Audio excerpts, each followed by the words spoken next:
ঝড় বৃষ্টি শুরু হয়ে গিয়েছে শহর কলকাতায়, গোটা দক্ষিণবঙ্গ জুড়ে যে প্রবল ঝড় বৃষ্টি, তাতে তারাতলার উদ্ধার কাজ কিন্তু ব্যাহত হচ্ছে। এই বিষয়ে আমি আপডেট নিয়ে নেবো, কথা বলবো। অয়ন আমার সঙ্গে রয়েছেন প্রতিনিধি। অয়ন, কি চলছে এই মুহূর্তে? উদ্ধার কাজ নিশ্চয়ই ব্যাহত হচ্ছে। নিঃসন্দেহে তুমুল বৃষ্টি চলছে এবং যেটা বৃষ্টির থেকেও বেশি সেটা হচ্ছে মুহুর্মুহু বজ্রপাত। সেকেন্ডে গড়ে 5 থেকে 6 বার করে বজ্রপাত হচ্ছে, কার্যত এলাকা কেঁপে উঠছে বজ্রপাতের সেই আওয়াজে।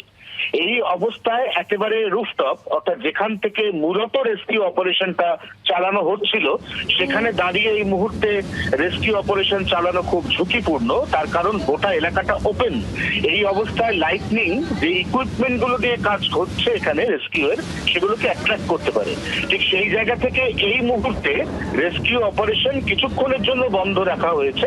তবে এনডিআরএফ এবং সেনা উভয় পক্ষই জানিয়েছে যে বৃষ্টি যেই মুহূর্তে কমবে সেই মুহূর্তে আবারও এখানে রেস্কিউ অপারেশন বা উদ্ধারের কাজ শুরু হয়ে যাবে। তবে একটা কথা জানিয়ে রাখা দরকার যে ঘটনার পর থেকে এখনো পর্যন্ত প্রায় 26 ঘন্টা অতিক্রান্ত হয়ে গেছে।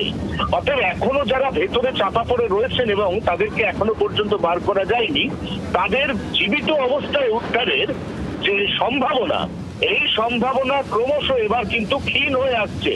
এবং এখানেই সব থেকে বড় উদ্বেগের জায়গা যে 3 তলা পরপর সেই 3 তলার যে ডেব্রি বা সব মিলিয়ে যে ধ্বংসস্তূপ, তার যে উচ্চতা, তার যে ওজন, এই ওজন থেকে এখন যদি আর কাউকে বার করা যায় বা পরবর্তী সময় যদি আরো বেশ কয়েক ঘন্টা চেষ্টা করেও বার করা যায়, তাহলে অক্সিজেনের অভাবে এতক্ষণে সেই ব্যক্তির দেহে প্রাণ আছে কিনা তা নিয়ে একটা সংশয় তৈরি হয়েছে।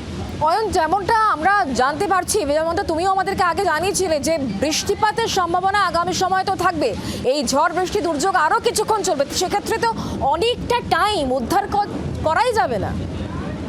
আলিপুর আবহাওয়া দপ্তর থেকে যে লাল সতর্কতা জারি করা হয়েছে কলকাতা এবং লাগোয়া দুটি জেলার জন্য, সেই অতিরিক্ত বজ্রপাতের প্রবণতা আমরা হয়তো আরো 40-45 মিনিট দেখতে পাবো। তারপরে হয়তো বৃষ্টিপাত চলবে, তার পরিমাণ, তার ব্যাপকতা আগের থেকে কিছুটা কমবে। সেইটুকু বৃষ্টিতেও অন্তত রেস্কিউ অপারেশন বা উদ্ধার কাজটা শুরু করে দেওয়া যাবে। কিন্তু এই মুহূর্তের যা পরিস্থিতি, এটাকে এক ধরনের প্রাকৃতিক দুর্যোগ বলা চলে। এই দুর্যোগের মধ্যে ওই ইকুইপমেন্ট গুলো যেগুলো মূলত মেশিন চালিত, সেগুলোকে ব্যবহার করে রেস্কিউ অপারেশন করা উচিত। অয়ন, তুমি নজর রাখো। অনেক ধন্যবাদ আমাদের সঙ্গে থাকার জন্য টেলিফোন লাইনে। বাংলার আওয়াজ, বাঙালির আবেগ, জি 24 ঘন্টা।